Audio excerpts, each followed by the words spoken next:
hear some entrepreneurial pitches tonight. What do you think? To celebrate C2M Beta in 5 years, we're going to start this off by looking backwards to look forwards.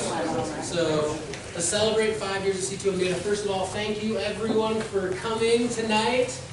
Thanks for Vega Pizza and the catering team. Make sure to get some food, get something to drink. And tonight we're going to hear from some past cohort participants.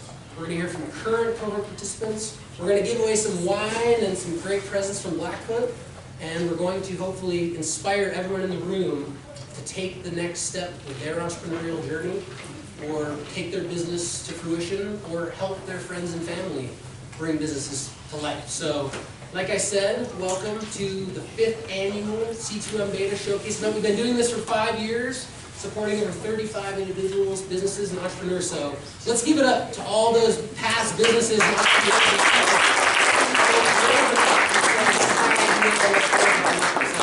With that in mind, my name is Andrew Schultz, the Community Manager of C2M Beta. I am here tonight, excited again to show you some past individuals and some current business owners and entrepreneurs and their great ideas. This is a celebration of 12 weeks of focused evenings that they've taken away from their family and from their friends to spend time over Zoom with us to culminate today live here in Missoula to talk about their ideas. So to get it started though, we're going to look backwards. If I click this, we're going to start with Molly. Where's Molly Bradford? Come on up of Gather Board. We're going to have 4 Molly. Hi, Andrew. Hello. How are you? Hi. Good to see you. Tell me about Gatherboard. First of all, what's Gatherboard? Sure. If you don't know. So, Gatherboard has actually been around for a long time, so we're kind of an interesting cohort participant. We participated 2 falls ago, so coming out of the extreme closure of COVID. Gatherboard is a freestanding community events platform.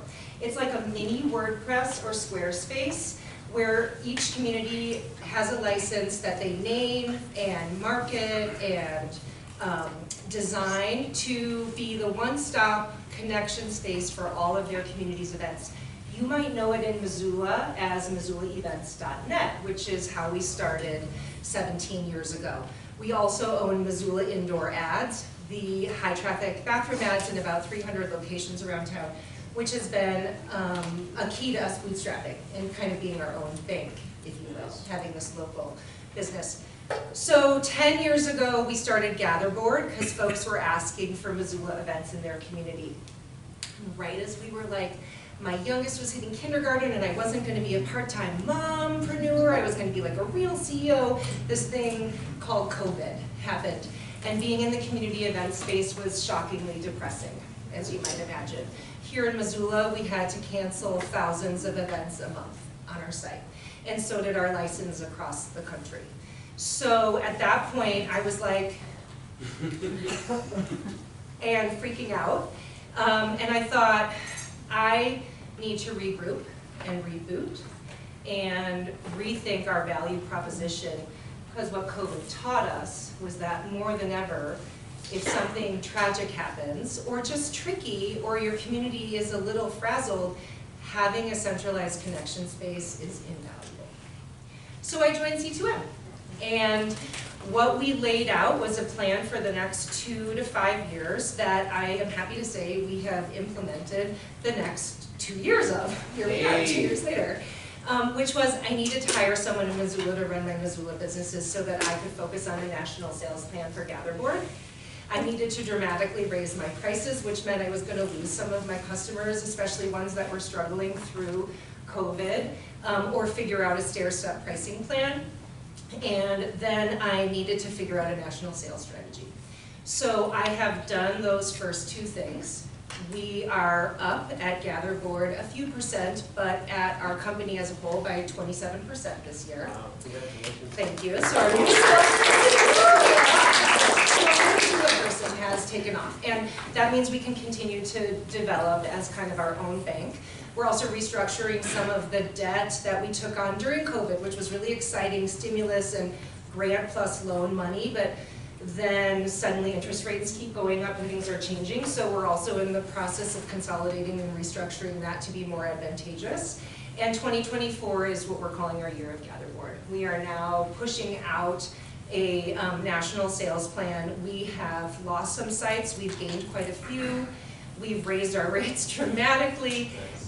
We've had calls in the last month in Vermont, New Hampshire, Oregon, Washington, Philadelphia, and on Rocky Boy Reservation this morning. So huge dramatic differences, but all communities looking for the same centralized connection space. And the final thing we did, which was with some help from your other company, and some of the advantages of being in this accelerator, was to take 5 or 6 different softwares that we use to run our business and centralize them all into HubSpot. Yeah. So now as we formulate this national plan, everything's connected. And we were able to test all of that in Missoula pretty successfully, so we'll feel good about it at GatherBoard. And we also had some hits and misses with different social media campaigns, community connection campaigns, and features.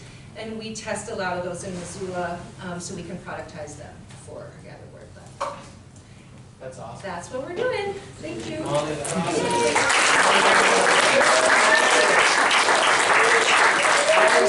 I grew up GatherBoard because as a young kid in the Bitterroot Valley, I would literally look on MissoulaEvents.net. What am I going to do on a Friday night? And the fact that she's been able to take that and make it nationwide, what a Montana success story. So good job, Molly. Nice work. Brian, where's Brian? There he is. Come on up.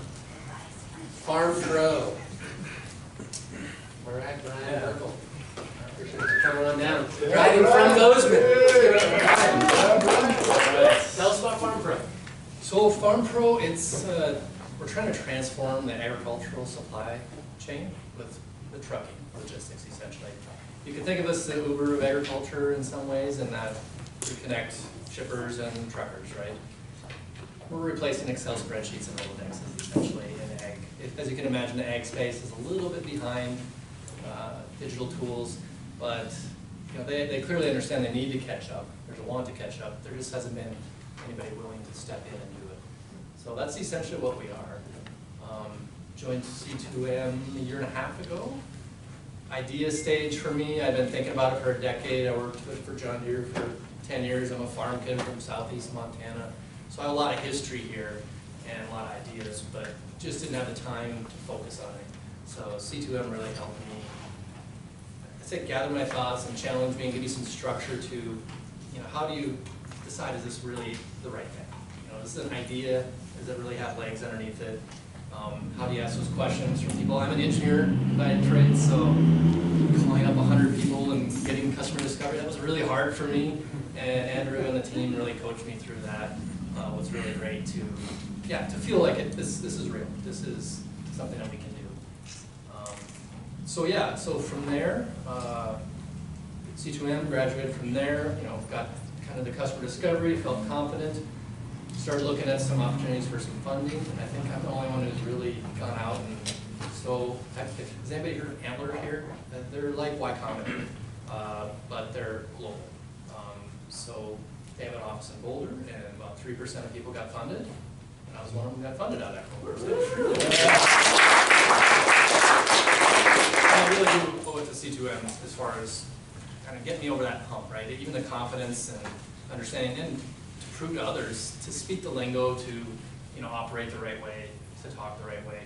Corporate America, John Deere, I could talk all day, but entrepreneurship and VCs, no way. So this was very short bridge for him, everyone. Well, what can everyone in the room do right now for Farm Pro? How can we help you? Yeah, essentially, if you know an ag trucker or an ag shipper, tell them about us. But it's the biggest thing, to be honest, is we're product market fit in one state. We've done about 700,000 revenue of 500 truckers and 150 shippers on board, and we're just beginning to scale. Got our first 3 hires, so we're ag logistics brokerage. Awesome. Well, give it up to Brian.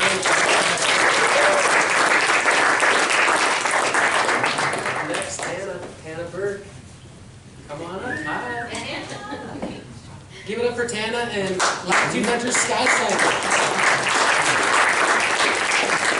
I'm happy to be here. I have to say, when my children were young and I would drop them off at camp, or they had a big report to write at school, I would always wisely say you grow when you're uncomfortable. And as a startup founder, boy, has that saying come back to pinch me. But yeah, I am the founder of SkyCycle, and we are global travelers, and we help airline passengers achieve wellness in airports. You're fine. Okay, You yeah. just tap the screen and Feel change, free but to- there's nothing weird on the screen, so that's good. Thank you. That'd be good. Yeah. So, yeah, I mean, I think when we travel by plane, we all know the hustle and the hassle of going through security and checking the status of our flight, but still having an hour or two to kill, or worse, a delay. So, do you grab an $8 coffee, a $12 beer, or take your suitcase for a walk? So we say, what if you could make well-being a part of your travel routine? As a part of your travel routine, you could do a little light cycling and on a SkyCycle or at a SkyCycle kiosk. Our goal is to partner with airports and lounges who rent out cycles to passengers from the SkyCycle app. An actual SkyCycle living in an airport at my gate, Yes, so I can exercise. yes, activate from your app. And My you- app developer is right here. I was gonna say, and you were telling me 100%. today, what's the status of the actual cycle? Yes, so we have it. Jill here is also my rock star strategist. She brought her team. We this is where I found them, That's through right. C2M. So anyway, our status, we have it lined out to 4 beta tests, and we just had our first one. So we did it open-faced without the exterior that protects the moving parts. And so yes, there were some little bugs, and so we're going back. We have a few engineers that we're working with, and they've been on a team together since we left C2M a year and a half ago. Nice. So I guess it was a year ago that I was in the cohort. So we're getting close. Beta test number 4 would be at the Missoula Airport with any luck. Alright. Yeah, that's our goal. That's our goal. And is it SkyCycle.com where everyone can go to learn more, or what is your website? Yeah. It's Ride SkyCycle. Ride SkyCycle. RideSkyCycle.com. So yeah. And then any way everyone in the room can help you. Yeah, I would say I've been to a lot of aviation conferences and met a lot of airport directors, but if you have any personal connections to airport directors, airport staff, I would love to connect with them, as well as I'm just beginning to seek angel funding with my MVP prototype. So again, if you are an angel investor or you know of one, please send them my way. But I do have to say, C2M was amazing for me. It was really, I don't need to look really any further in this room to reinforce like everything that C2M Beta did for me and the people that I connected to.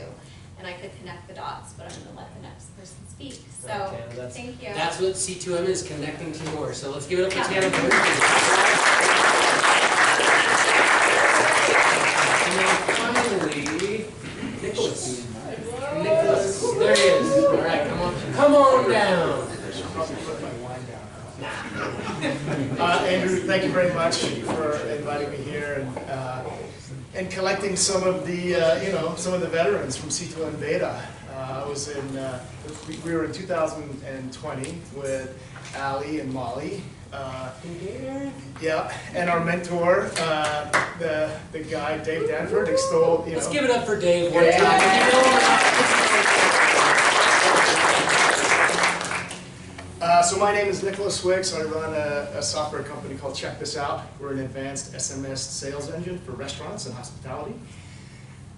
We have 26 clients in Montana, Wyoming, and Minnesota, and we're right at the stage where we're scaling and partnering with restaurant associations around the U.S. And what I want to say is C2M Beta was hugely impactful for myself and for Check This Out in establishing a foundation. And part of that foundation, aside from the value proposition and really helping us be critical about the problem that we were solving, the value that we were providing, there was a kind of a core ethos, which was listen, ask, listen. and it iterates like that, right? Throughout your entire, I think, life cycle of delivering value to clients. And certainly within the cohort, it was listening to each other, and that was what was so valuable about C2M Beta, was bringing us together to share ideas, to share feedback, to poke holes, because essentially what we're all trying to do is to iterate and learn and make mistakes and iterate and make mistakes and iterate, and it's those mistakes that lead to our success. But without getting feedback, whether it's from C2M Beta cohort members or from customers or other stakeholders, we're all just kind of operating in our own, in our own tunnels, in our own heads. So that's what I found really valuable about my C2M Beta experience was how to go out there into the marketplace and listen to folks and ask questions and interview. Starting out with interviewing clients right off the bat. What is the problem that you want to solve? Who are the people that are going to solve it? What is the product that's going to solve that problem? So check this out. We're very fortunate to have been involved with Dave and Andrew and be part of this community. And I'm very happy to be here. So thank you very much. Heck yeah. Let's give it up for Check This Out. Yeah, if you know any restaurant owners, send them my way. That's right. Tell them to go check this out.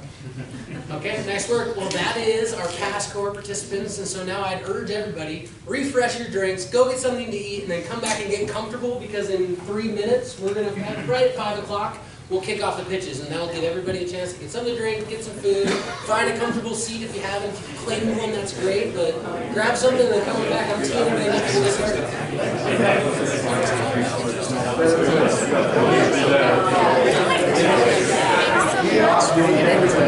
Oh my God.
60-second countdown, Debbie tells me.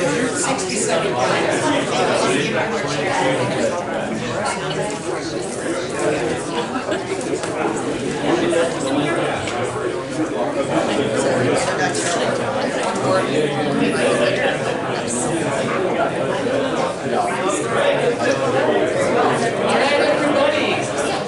So we are so excited. We're first being joined from Mexico by Amy Krogstad. She has filmed her pitch tonight, but then I have her via Zoom with a very beautiful Mexican-Spanish background. So first we're going to watch the video about Benefit, and then I'm going to turn the Zoom screen and she's going to answer any question. She's the first of our 5 core participants. So without any further ado, the play here. Hello, my name is Amy Krogstad, and together with my mentor, Gary Tom Sawyer, we are Benefit Coffee Company, a social enterprise whose mission is to create great coffee with an even bigger impact. While I've spent the last 15 years in mental health, Tom has over 60 years experience in the coffee industry, growing his first company, Hidalgo Bay Coffee, into a multi-million-dollar enterprise. One thing we both share, however, is a strong desire to help others and pay it forward. Tom and I were brought together by chance, and since that story is a little too long to share in this presentation, let's just say that what started as a quest for office space ended in me volunteering to be mentored by Tom to start a coffee roaster in the small rural town of Superior, where we both live. Once a thriving community supported by mining and a mill, current-day Superior was struggling with what most small towns face when they lose industry: an aging population, a cultural crisis compounded by the 2020 pandemic, and few opportunities for young people that would attract or keep them in Superior. Despite the obstacles it faces, Superior has a lot of potential. Surrounded by 80% public land and located on the Clark Fork River, Superior already draws many outdoor enthusiasts. It also has quite a few beautiful historic buildings, most notably the old elementary school that sits right next to the Clark Fork. Part of a larger project to renovate the historic Superior Elementary School into a community center, Benefit Coffee Company will be one of many businesses that hopes to reinvigorate the Superior economy and provide its residents with stable jobs and a place to gather and connect. But there's another way we can make a larger and more long-lasting impact on the Superior community, by training and nurturing the next generation of entrepreneurs, which is why Benefit Coffee Company will largely focus its mission to make an impact on training high school students and young adults who are interested in entrepreneurship with all the skills they'll need to succeed in the modern world of business. Much like my experience in C2M, students and young adults will be given the opportunity to learn from industry veterans across many disciplines: roasting, brewing, packaging, shipping, graphic design, sales, customer service, marketing, machine repair. The list of possibilities is expansive. There is also the thought that one day in the future, we might be able to donate a percentage of profits to local projects that will enrich the community. But understanding if this is a viable part of our business model will have to come later. It's worth noting that in my research, I couldn't find a single social enterprise in the coffee industry who donates a percentage of their profits. All were focused on skills and job training. Maybe this is an indication that the margins simply aren't large enough to make donating a percentage of profit sustainable, or perhaps it's more reflective of what's most impactful. For now, we are concerned with turning a profit in general. So let's take a look now at some industry statistics that are helping to shape our business model. According to a 2017 study by the Specialty Coffee Association, the most profitable type of business is one that has both a wholesale roaster and a retail coffee shop. While coffee shops have the biggest gross margins, they lose most of it to high overhead cost. Wholesale roasters have slightly smaller margins, but yield the greatest profits from large, frequent, and returning customers. Which is why Benefit Coffee Company will be a roaster retailer, with the wholesale roasting side of the business being built out first, so we can create consistent cash flow that will be able to later help support the higher overhead cost of a retail storefront and coffee shop. There are quite a few wholesale roasters in Northwest Montana, so how do we plan to stand out in a relatively saturated market? By offering a premium white label experience for two important demographics: businesses and conscious online consumers. Yes, there are other companies out there offering this kind of service, but none of them are a social enterprise with the mission to make a positive impact on the local community. This is where we stand out, and can take advantage of our first opportunity to fulfill our mission by providing groups looking to fundraise with wholesale white label coffee at cost. Building relationships with businesses looking to offer their customers a unique and memorable experience will be our first goal. Places like Quinn's Hot Springs Resort, whose dining room and tavern alone go through more than 100 pounds of coffee a month. Or the Travel Center in St. Regis that serves thousands of tourists each month traveling to and from destinations in Montana. Businesses like these will be the backbone of our wholesale market. But there is also a second group that holds a lot of potential: conscious online consumers. More and more, people aren't just choosing the convenience of purchasing things online. They are concerned with how ethical those purchases are. According to the 2023 Consumer Insights Sustainable Consumption Survey, 45% of respondents answered yes when asked if they would consider themselves an ethical or sustainable consumer. And in 2018, Statista disclosed that just under 90% of survey respondents reported they would boycott a brand for unethical business practices. Consumers are clearly looking for products they can feel good spending their money on. But there's another trend worth noting that also helps validate our business model in addition to the success that Tom has already experienced: the personalized gift industry. Seeing an initial explosion in 2020, the personalized gift market is reported to be a $30.3 billion industry in 2023, exhibiting an expected compound growth of 5.75% over the next 6 years. An article written for SaveMyCent.com helps explain this trend. Relaying data from a recent consumer survey, the article reported that 62% of American adults would rather receive a gift that was personal and meaningful over an expensive item, with 68% saying they get more satisfaction out of giving these types of gifts, and 58% of people being more likely to tell others about them. So here we've discovered two paradigm shifts Benefit Coffee Company is poised to capitalize on: conscious purchasing and personalized gifts. As I mentioned before, there are other wholesale roasters who offer a white label service, but none of them share our same mission for making a positive impact on our community and can offer people the experience of a personalized product they can also feel good about purchasing. One of the best ways to tap into both of these markets is by building strong brand awareness through social media and other marketing campaigns, which gives us access to a much larger addressable market, especially with individual consumers. In the beginning, our focus will be more regional, while we work out the inevitable kinks with packaging and distribution. But my goal would be to eventually reach a more national market, not only to increase our reach from a profit perspective, but to give the future entrepreneurs we'll be training more exposure to potential opportunities. Because you never know where an opportunity will show up. Sometimes you're just trying to find an office to rent, and you accidentally stumble in to the chance to do something great. In the words of George S. Patton, there is no such thing as luck, only where preparedness and opportunity meet. So let's imagine for a moment what it would look like to have a Benefit Coffee Company franchise in more small rural communities, offering the same mission to make a positive impact on the community, not just by providing stimulus to the local economy and stable jobs, but training the future of the workforce with the skills they'll need to be prepared to take advantage when opportunity comes knocking. Imagine the kind of impact a wave of skilled entrepreneurs could have, all instilled with the same desire to make a positive impact on their own community. Though we may not be as far along in our process as some of the other amazing companies you'll hear about today, I hope some of you may be interested in learning more about Benefit Coffee Company and our plan to make a positive impact in Superior and beyond. If you'd like to keep track of our progress or are interested in helping out in some way, please visit www.benefitcoffeeco.com. Together, we can make great coffee with an even bigger impact.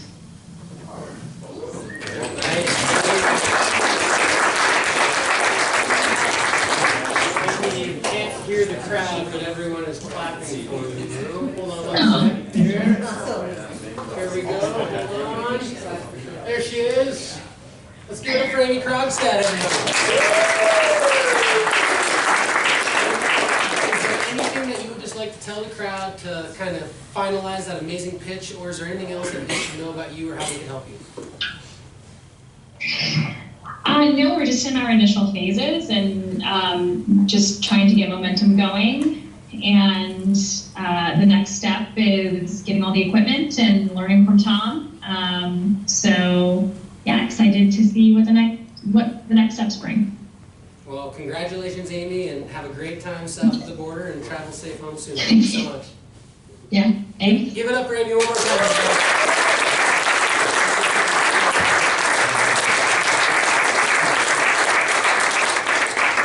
All right, we'll see you later. Okay, thanks. All right, that worked way better than I thought it would. I was expecting that to go totally sideways. All right, up next we have Bulk Delivery Pro, but let's get things teed up here.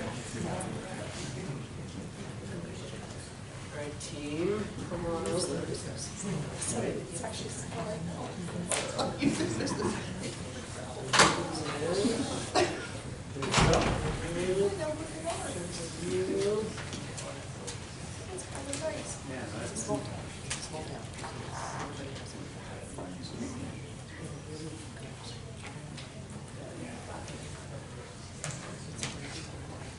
All right, guys, take it away. All right, great. Let's give it up for Bulk Delivery Pro. Thanks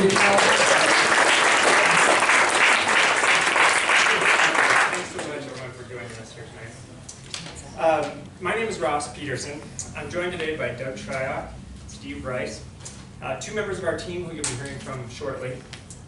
My background is in software and web development. It's something I've been doing for about 20 years or more, dating me a little bit. I'm excited that we have the opportunity to tell you about the online platform we've created. Between the three of us, we're also going to share a little insight into the world of dump trucks and the materials that they carry. Does anyone in the audience here have young children?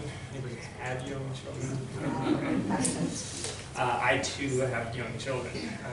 Doesn't it seem like every book or shirt or pajama set, everything has an image of a dump truck? Okay. They're pretty popular.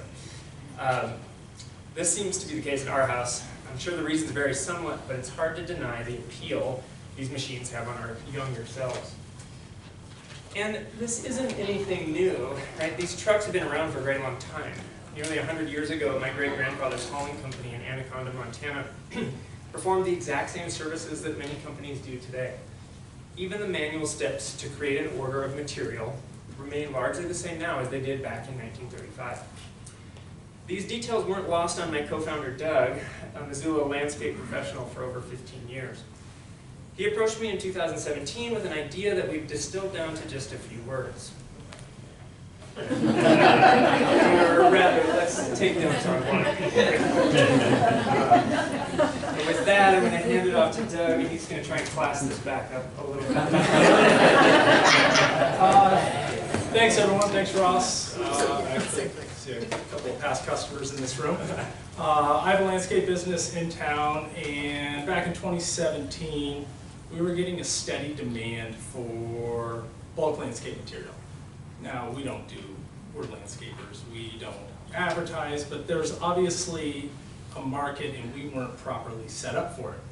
I'd done some work for Ross, and he's a DIYer at heart, and so I approached him. I was like, hey, what if we start a little delivery business, but we try to sell dirt online?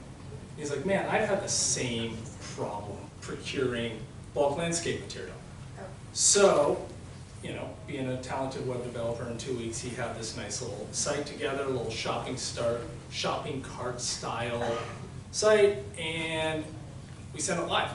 And all of a sudden, ding, ding, we start getting orders. We're like, oh my God, this is working. So before we get any farther, because there is a bit of confusion in Missoula, who here has heard of little dumps or use little dumps? All right, that's great. Little Dumps is entirely separate from the software we're going to discuss. It's a Western Montana brand we created back in 2017. We have a branch in Missoula, a branch in the Bitterroot, and coming this spring we'll have a branch in the Flathead Valley. Obviously, Little Dumps provides a real-world service, but it has also turned into a critical testing bed for our software. You can't develop good software without having real-world experience. And so all the knowledge we glean from daily transactions at Little Dumps, we use to refine our software. And so that's where I'm going to bring Steve Rice in. He is one of our he's our most indispensable member. He's the manager of Little Dumps, he's the lead software sales, and he's going to dive into the software that runs Bulk Delivery Pro. Hello, everybody. All right, so what's the big deal here? Why the fuss over ordering a truckload of gravel? Well, delivery dump trucks, they have specific and varying weight capacities, which are different from their volume capacities, right? Orders require address-specific delivery fees. You got to do payment collection. You need exact dump spot instructions. So at present, the process of organizing all this is done manually by someone in an office answering a phone from 8 to 5. Using paper tickets, flip calendars, whiteboards, hopefully those details are translated from caller to office to loader to driver. Usually another call or two is required, especially upon delivery.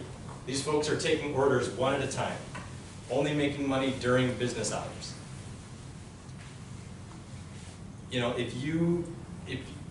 If capturing those order details takes, let's say, 20 operational minutes, multiply that by annual order value, that's hundreds, if not thousands of hours that we can give them back. Not to mention solving for all the other stuff. With features like fleet intelligence and dynamic delivery zones, satellite pin drops for your dump location, intuitive driver dashboard, and one-click customer communication, it's time to automate and bring bulk hauling operations into the 21st century. So who's it for?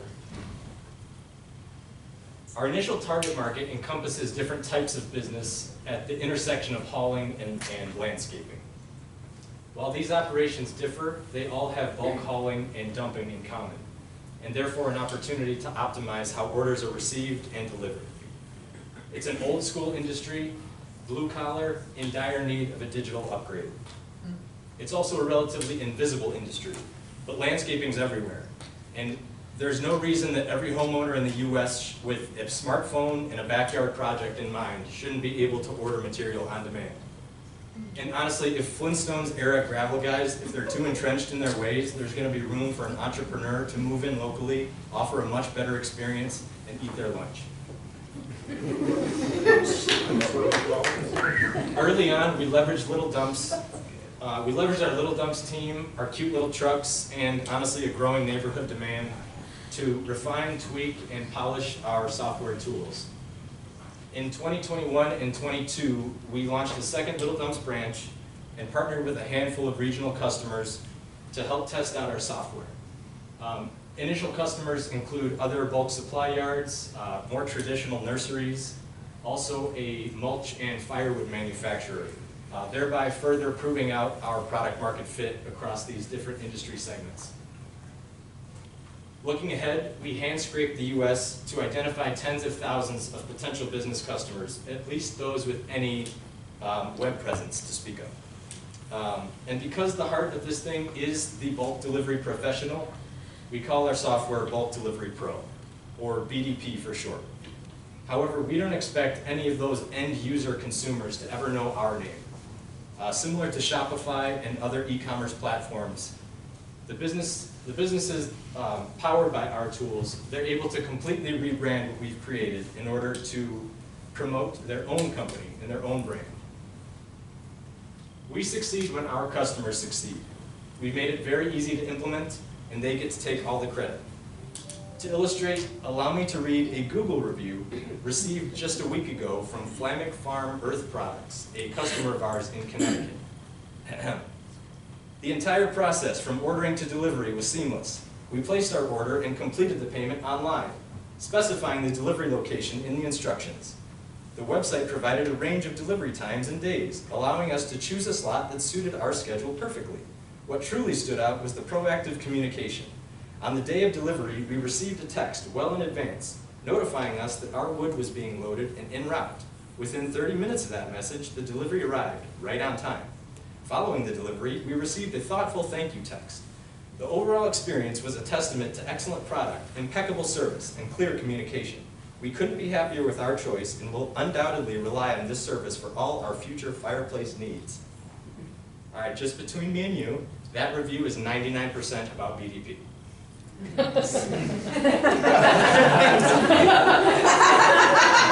It was also BDP that facilitated the review at all, prompting that thank you plus review request that gets sent and includes a convenient, perfectly timed link to capture customer satisfaction. And all credit to that awesome user experience goes to Mr. Ross Peterson and our other world-class developer, Jeff Norris, who's with us here in spirit. BDP allows these brands to introduce real 24/7 online ordering, custom fit to their existing operation and website. The business prospects that we've identified have been losing revenue and wasting time using antiquated ordering and inefficient fulfillment processes. While the value propositions are many, these four stand out. Delight your customers, empower your team, save truckloads of time, and make more money. 1/3 of customers place their order outside normal business hours. Whereas capturing those order details used to take 20 minutes, it's down to 5 with BDP. Customer satisfaction. What used to be a frustrating process, BDP is a revelation to end user customers. Whereas the old way was clunky, BDP offers a modern platform. Our proprietary code, e-commerce solutions, satellite map APIs, SMS notifications, intuitive dashboard, white labeling, and hands-on implementation have all been tailored to meet the specific needs of the bulk material hauling industry. And we package all of it for the low price of 2.5%. Similar to credit card processing, we charge a low 2.5% transaction fee for utilization of the entire suite. This pricing is perfectly scalable for different sized businesses. It's also seasonal, like many of our customers' operations. So if you're not delivering in January and February, you're not on the hook for a subscription fee.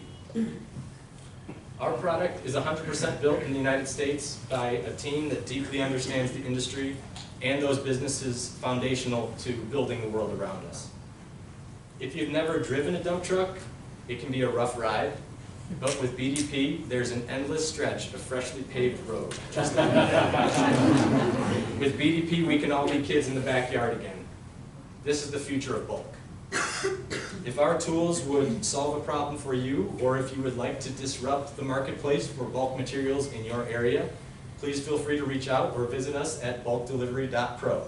And for Ross, Doug, and Jeff, I'm Steve. Thank you very much.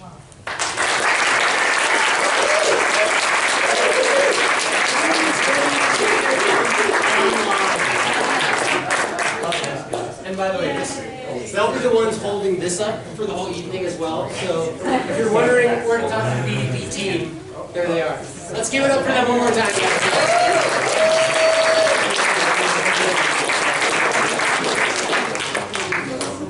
All right, up next, we have the Nomad office team. You don't know.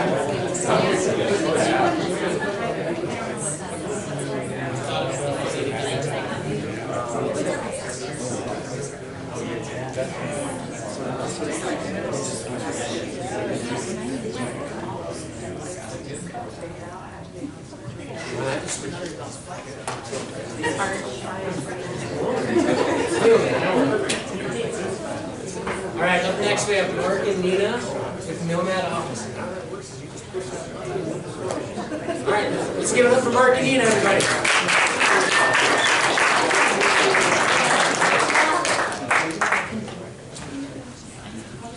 You ever been planning a vacation, but keep getting hung up because you know you have to do a little bit of work? You don't know where you're going to be able to do that. Or better yet, have you ever been trying to get a deal done at a high level conversation with a client, colleague, at a coffee shop, but you keep getting interrupted by a crying baby or barista calling out the next order?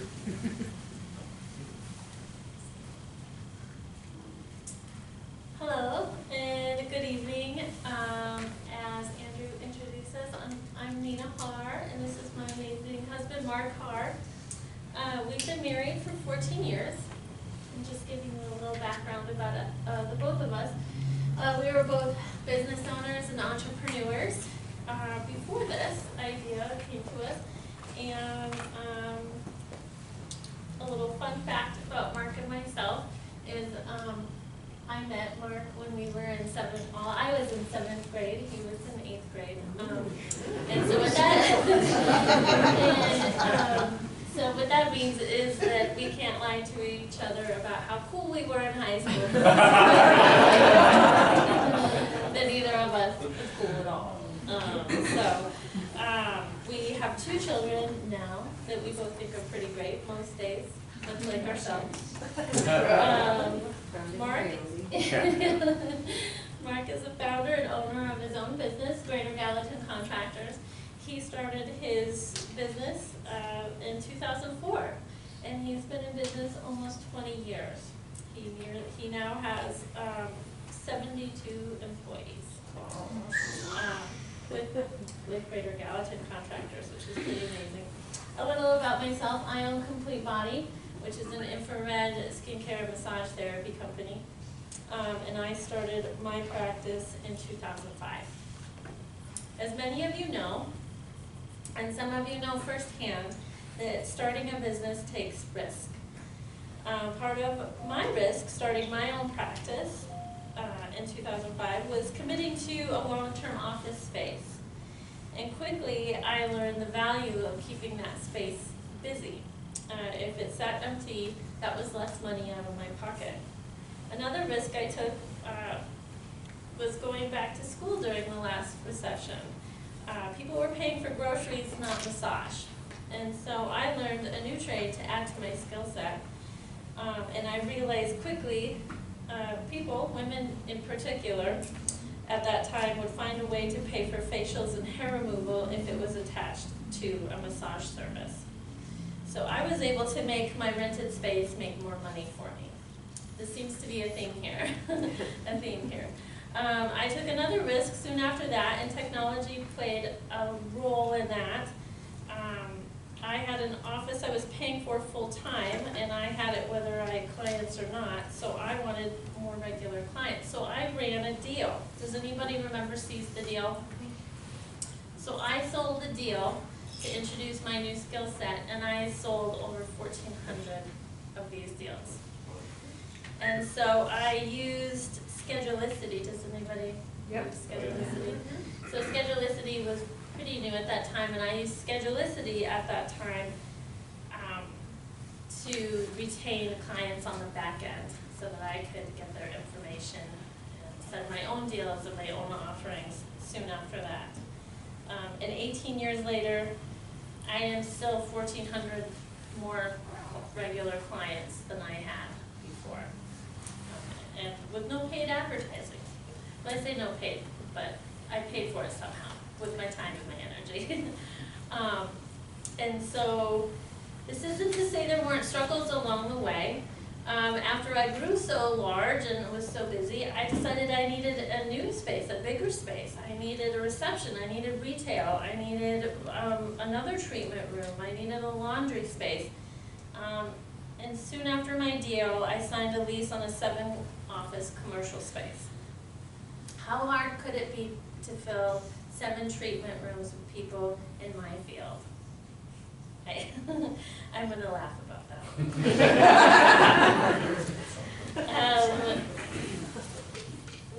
What was happening was not only was I doing my own full-time job, but all of these others. I was collecting rent, I was negotiating terms, I was interviewing tenants, I was, putting out fires between the tenants because they had signed long-term leases. And what was happening, I wasn't doing just my job, but all of these other jobs.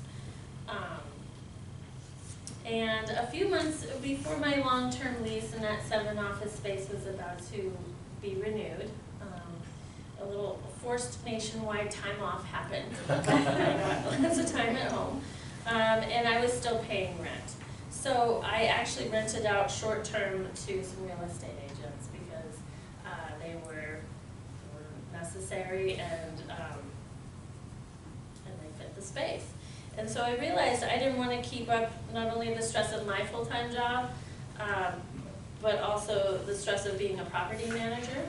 And Mark and I had the opportunity to gain some equity in the rent-paying situation that I was in with my practice, and we were able to purchase a smaller condo office suite 2 years ago.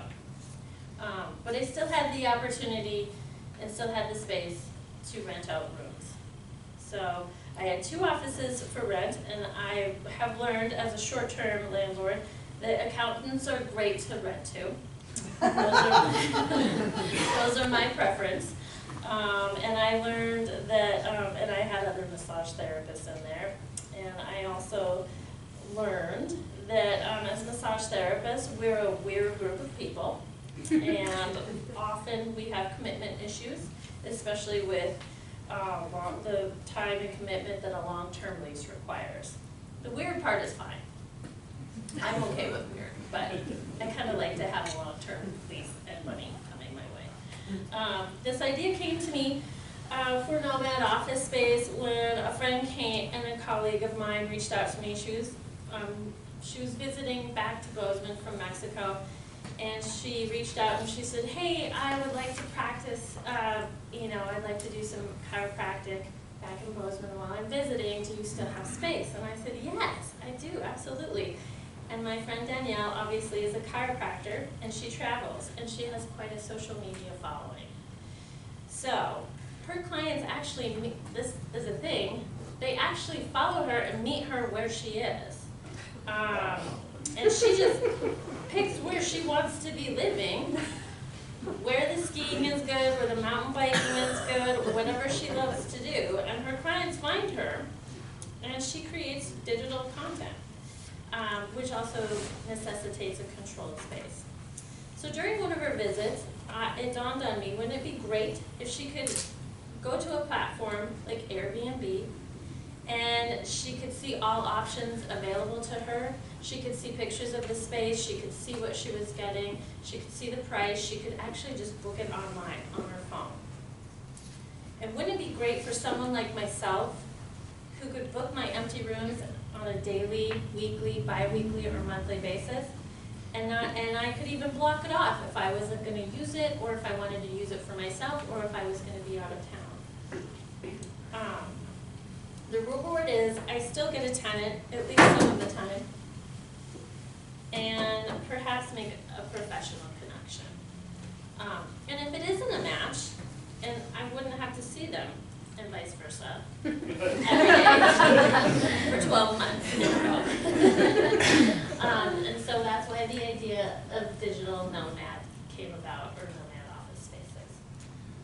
Currently, there are 4.7 million people that work remotely in the U.S.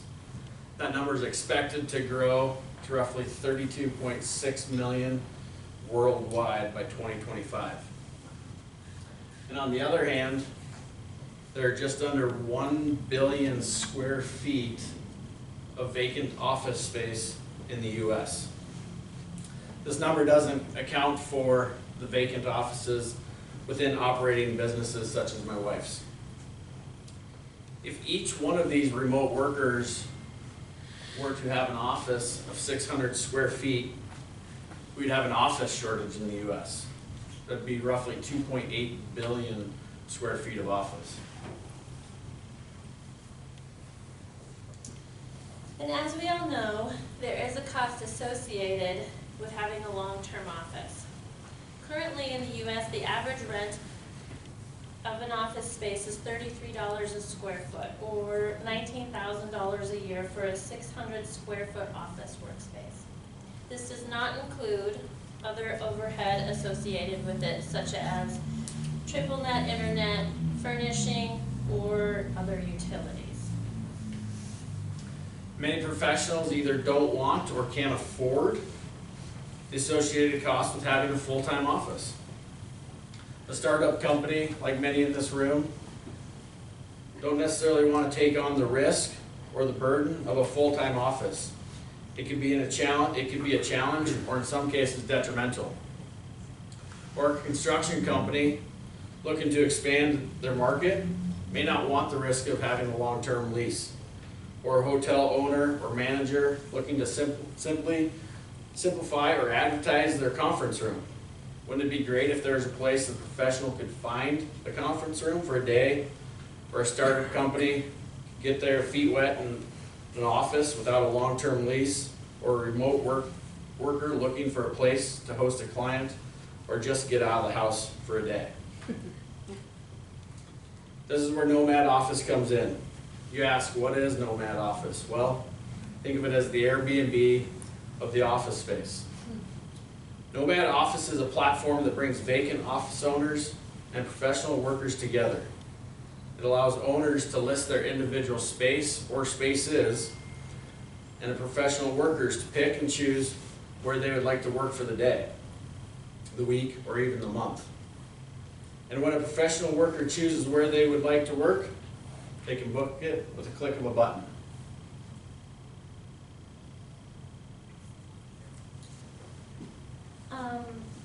No long-term leases, people can live anywhere, no monthly recurring costs, and no large deposits. This platform is exactly what the next generation of workforce needs, especially the digital nomads. Nomad office space. Thank you.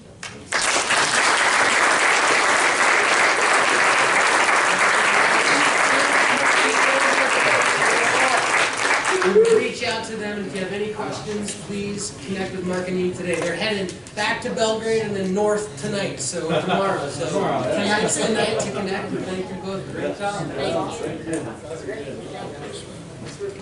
All right, up next we have Tara Dash. Let's see here. Everybody, take a break really quick too. If you need to get some drinks, run out and grab some. That's fine. If you need to, that's fine. There's so much to eat and drink. And give everybody maybe just a quick minute. Come back. Everybody, quick minute. Go get something to drink. Come on back. Get a quick minute. And then turn it.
How's everybody doing?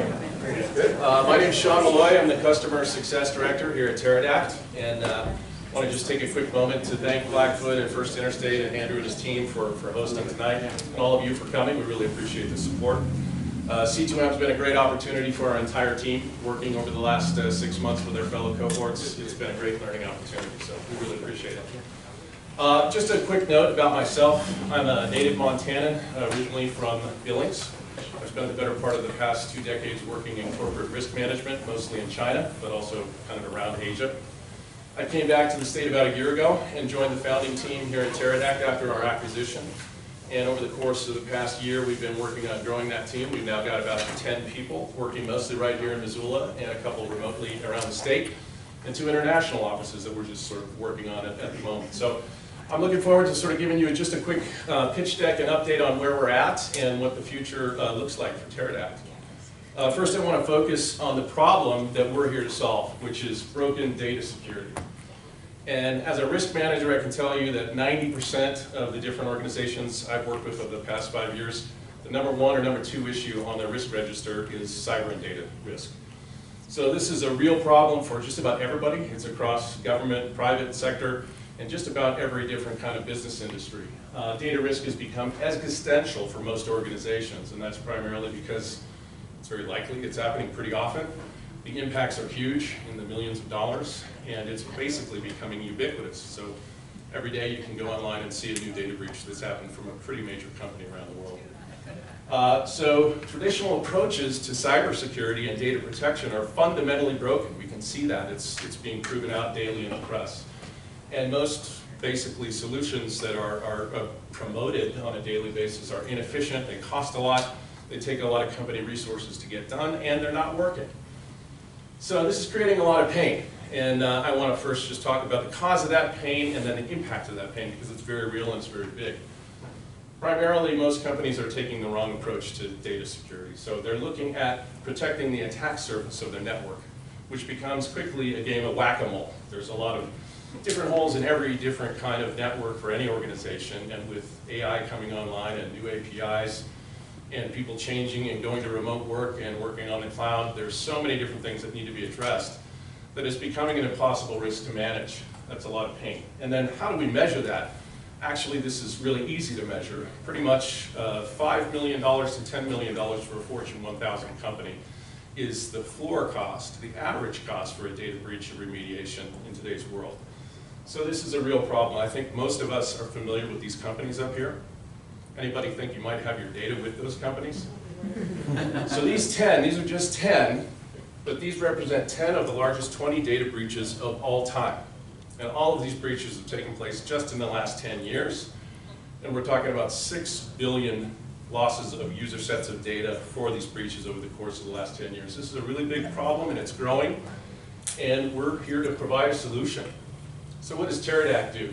We protect your data where it resides, so it remains safe even in the case of a breach.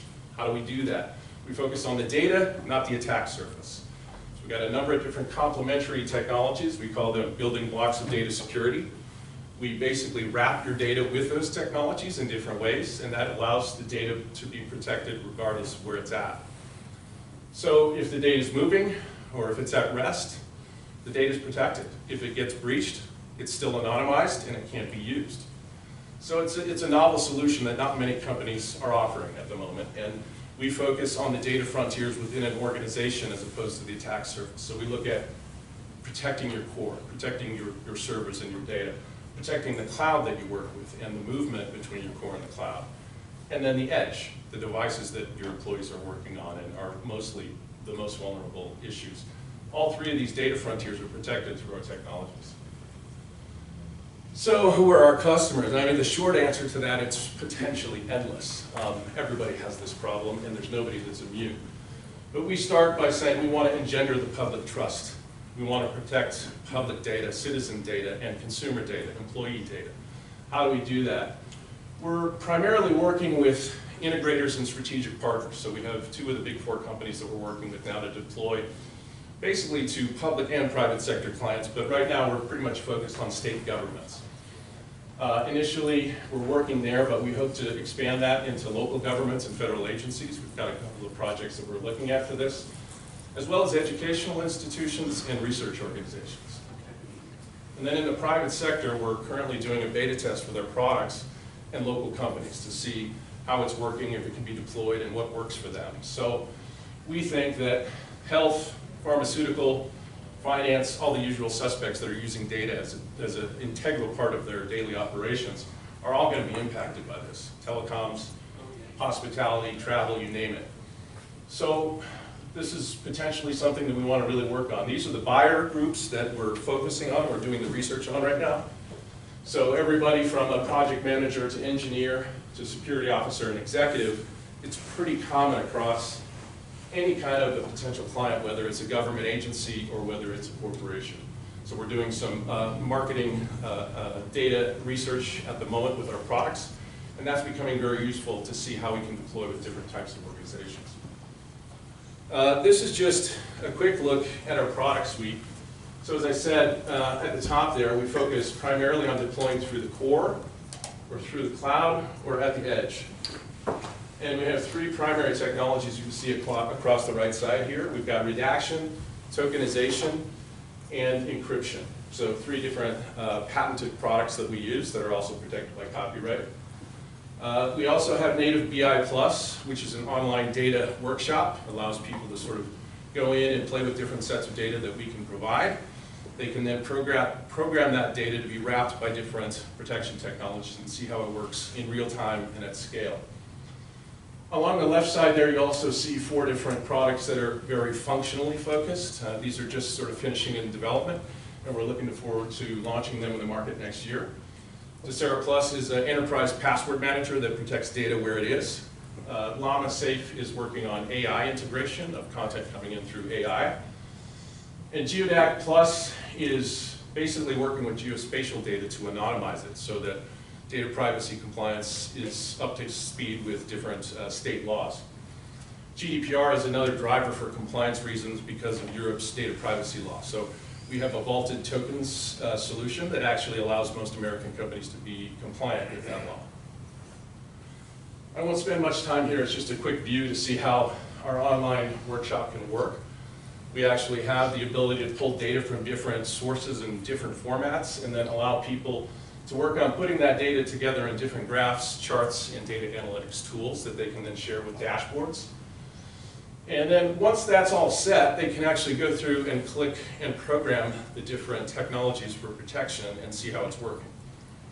So that's been a very useful product for us to get in touch with companies and get some feedback from them. Addressable market, this is a slide where it's kind of hard to talk about all the different things that are happening because there's a lot. Most analysts say that data itself is going to be growing at 20 to 35% compound annual growth for 10 years or more. That's tripling every couple of years. So this is a big market we're trying to enter, but there are not many players that are doing what we're doing, so we're excited about it. Here in North America, we've actually got a couple of existing clients in New England. We're working with the state government to protect financial data. In the Rocky Mountain West, we also have a state where we're protecting employee personal identity information. So through those contracts, we're protecting 27 million citizens daily and making sure that their data remains safe. Going forward, we see state governments as a really key place that we want to play. With our strategic partners and the 18 different data privacy laws that have now been deployed across the country, it's really hard for corporate IT managers to manage this, so they need a solution like ours, which actually just makes them compliant by protecting the data at one stroke. We're also looking at a couple of products that will get us into the European market. I mentioned the GDPR Plus. There are two RFPs we're working on right now for Northern European countries, one for a law enforcement redaction tool that will allow them to redact all their case files, and another that's an enterprise manager for password protection for a large educational network of universities across the country. We're also working on a couple of provincial opportunities in Brazil where we've got a person working as well. I'm not going to spend too much on the size of the market. I've already sort of demonstrated that we're really looking at a hockey stick. But the key number to look at there is by 2028, the data protection as a service is basically what we're trying to define is estimated to be about a $75 billion market. Now, we know we're not going to make all of that, but we think we have a pretty good offering, excuse me, and so we're excited to sort of become a leader in a space that's growing very fast. The team, I'll just say quickly, we acquired assets here. Teradact was a local company here in Missoula, and Mike Banzette, who's a grad, built most of the technology originally, so we took him from the original company. In the course of the last 12 months, we've grown the team to about 10. I think 8 or 9 of them are young grads, so we're pretty much local expertise. We've got Kai Norlin as well, based in Sweden, and Emil Klaas, who's based in our Brazil office. In terms of our value, we see 4 areas where we basically distinguish ourselves from anybody else in the market today. The first and most obvious one is cost versus ROI. So when I talked about that $5 million ding for a single data breach, our cost is going to save 500 times that ROI compared to data breach cost. So that should be an easy decision for most IT managers. We've also got built-in scalability, as I said, going from the cloud to the edge, or the edge to the core data. So we can deploy in different ways across different frontiers. Again, we see ourselves as the missing link.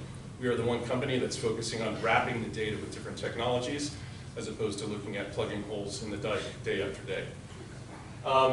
We're also easy to deploy. So we've got a license, and we've got keys, and we can deploy remotely, usually within 24 to 48 hours. So it's an easy decision for most buyers.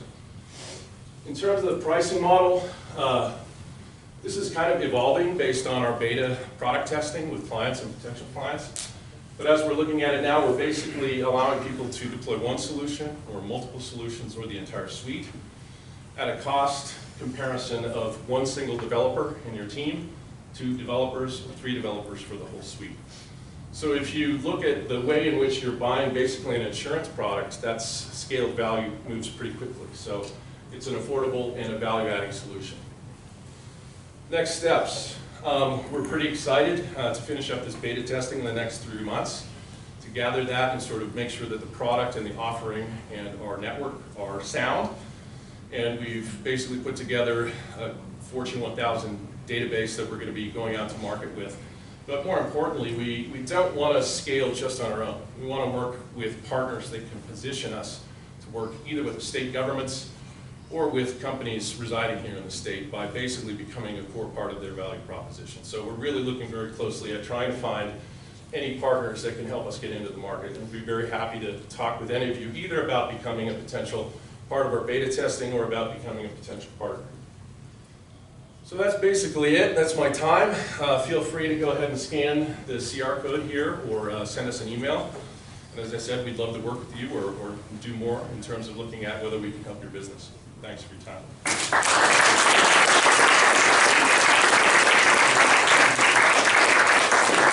The beautiful thing about Teradact too is that it will be protecting your data and you won't know it. That's when it's working the best, right? You don't even know it's working. So good job, Sean. Thanks for introducing us to Teradact. That's great.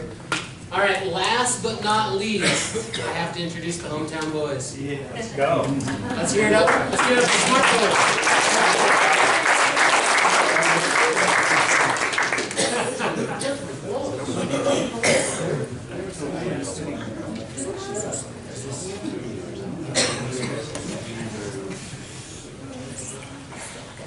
Looks like an automobile key.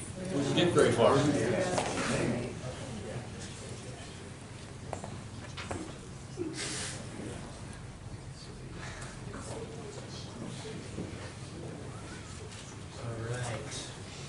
We just confirmed that this is their deck. This isn't somebody else's. All right, gentlemen, here's this thing. All right, let's give it up for SmartDoor, everybody. Alrighty, yeah, so we just want to start out by thanking Andrew for putting on this C2M beta. It's been a great 12 months for us.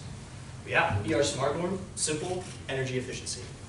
So let's start out by meeting the team. My name's Trevor, this is Coulter. We're the co-founders. We're both management information systems students at the University of Montana.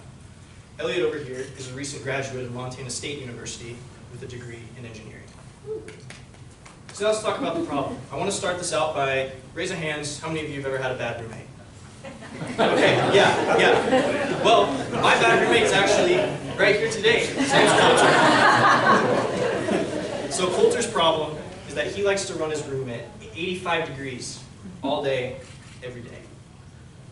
That got us to thinking, how many students in university dormitories are doing the same thing as Coulter? Come to find out, in the University of Montana housing agreement that all students sign but probably don't read, energy misuse is actually one of the largest costs for these housing providers. This is because tenants are often unsatisfied with their environmental controls the second that housing operators try to crack down on this energy misuse in any kind of way, using micrometering or any other kind of Big Brother tactic. This is because operators are lacking the key tools that they need in order to be able to control this energy misuse. So what is SmartDorm? SmartDorm is a hardware-software combo solution that gives administrators these tools in order to enable that transition. Not only thinking more sustainably, but saving energy costs, which I know my parents would love to hear if I could save them money on their energy bill.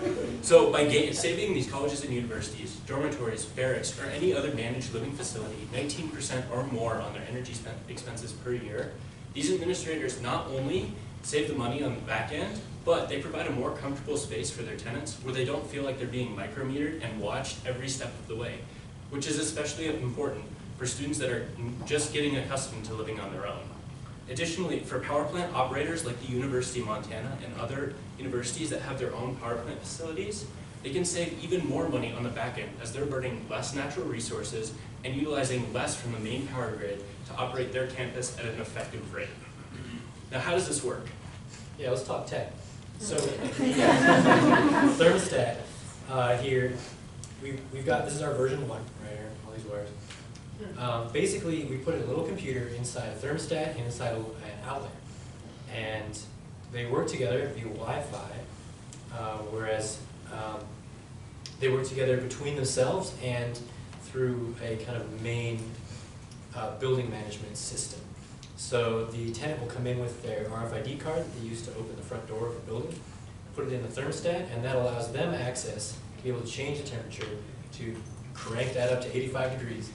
And that turns on their outlets as well.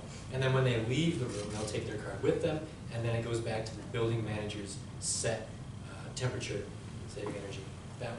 So our hardware is proprietary, but our software is what really sets us apart.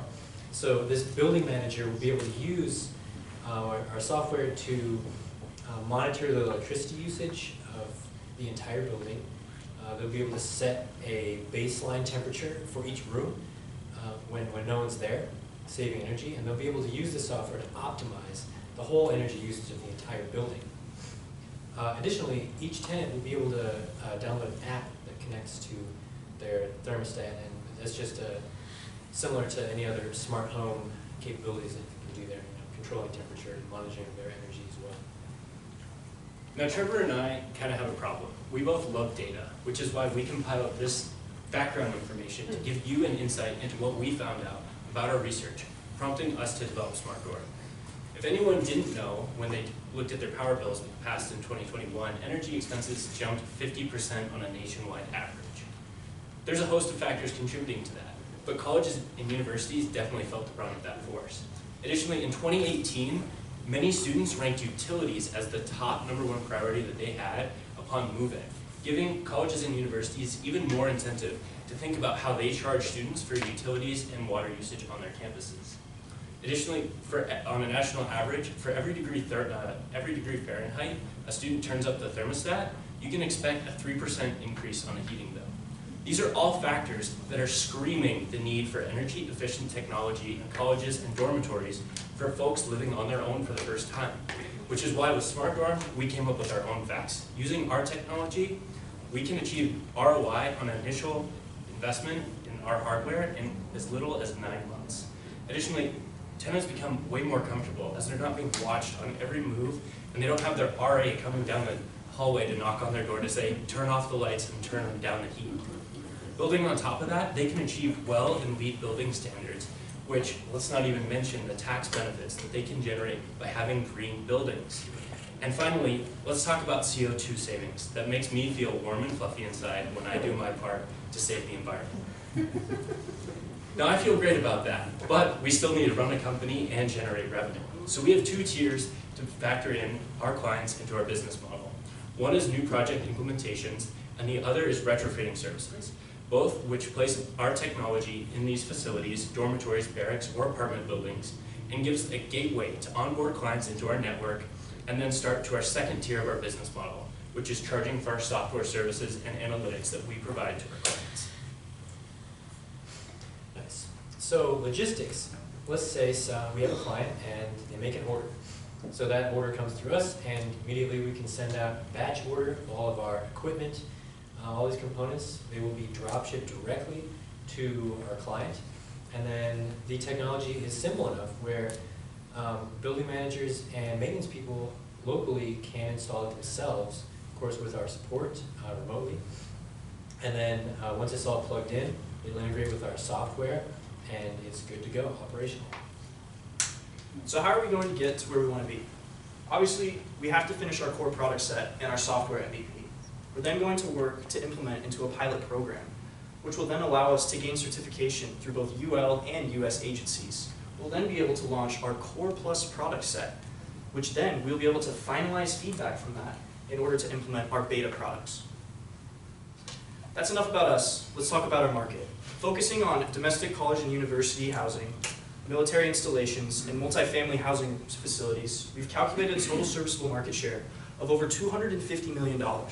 It's a large piece of the pie, so we know there's going to be some competition. We've identified 4 primary competitors, and while they, as you can see, they may offer 1 or 2 of SmartNorm's main features, none of them offer the end-to-end user experience, the energy use and power analysis, or even the data privacy and user controls that are ever more important in today's society.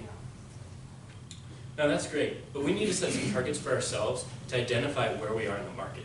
As you can see, we're cost competitive, not only in terms of our hardware, but even more so when you factor in the cost of our software within our business model. Many of these companies don't even disclose their software fees. As I'm sure we all know, we have the software page where you can see request a demo, and then you get the real price. Our real price is upfront. We can factor that into our cost, and we can factor it into our product, which is why we're so cost competitive for the market. Additionally, we love the hockey stick growth, as Sean Malloy recently put it here. It's the basis of every startup to form a financial projection. As we scale, we grow, and so do our investors. But don't take our word for it, take our clients. Trevor and I have been lucky to travel around the country and talk to these administrators, directors, and campus sustainability officers in person. We interviewed over 40 of them in just one day. Looking at Michigan Technological University, JLL, a multinational real estate company that operates in over 100 countries worldwide, and Eastern Illinois University. If you ask us about that interaction, we'll gladly tell you a great story. Through the Great Lakes Association of College and University Housing Officers, local Montana campuses, our partnership call with US Energy, a nationwide nonprofit out of Idaho, and Y Ranch, all of them have given us insight and access to communities in energy technology, campus community management, and sustainability reporting. All communities where we've received great validation for our product, and even, as you can see here, desire to implement right now. That's great. Let's talk about some progress that we've already made to get to that point. We were recognized by the US Department of Energy as a top 15 national grid enhancing technology taking place in their Energy Tech Up competition. We have also worked with the National Science Foundation, receiving their Beyond the Lab grant, which has been what has allowed Coulter and I to be able to travel to continue our customer development and outreach. We have many other awards that we're proud of, but we have some big goals too. Finishing our core product set and our software development is #1 right now.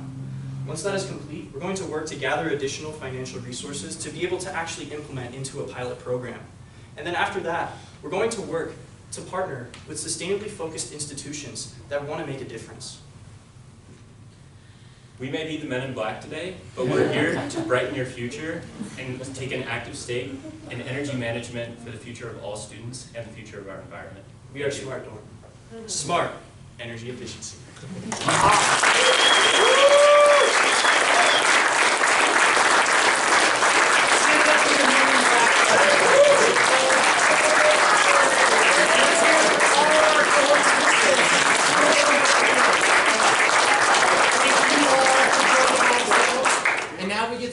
tides a little bit and announce some, we're going to do some drawings now for some prizes. Because you all, and if you haven't, get your business cards out. Good job, team. We're going to get some more photos here, but if you haven't given business cards, let's do that. We're going to give away some stuff. It looks like we have a nice wine basket. Some other wine. It's some tea. Uno momento.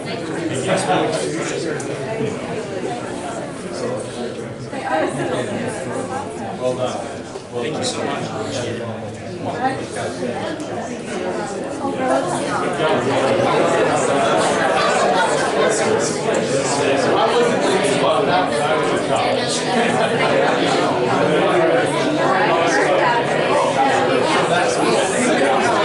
Anybody else want to give their info here? Anybody else? Anybody else?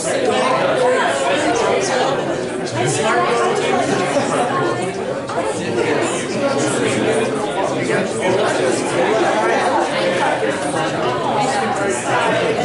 All right, let's first give a big round of applause to Blackfoot Communications and C2M also for sponsoring this great event. Bringing all these great prizes. This is, oh, we got some Boomtown here. Oh, I just crushed something else in there too. There's some Grizz tickets. Oh, and there's Grizz tickets on the total. All right, here we go. First thing. We got a Cindy Anderson. Cindy, come on down.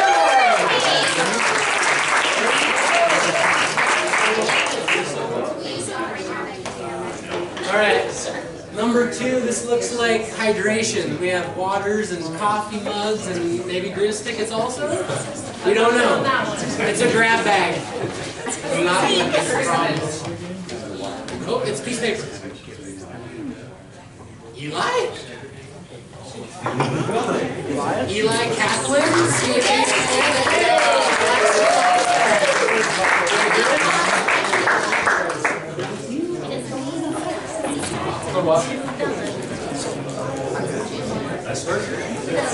All right. And then I'm just going to take this and head out. So everybody have a good night. This is very heavy. There is, oh yeah, there's some cherry tomato basil in there. We have some wine, some cookies. All right, good stuff. See what we're going to get here, team. Now, smart darn team, you're not old enough to drink, are you?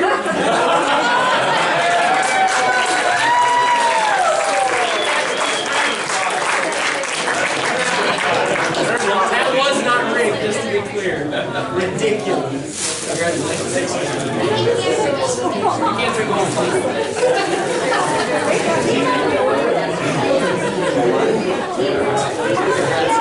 Alright, ladies and gentlemen, everyone, thank you again for joining.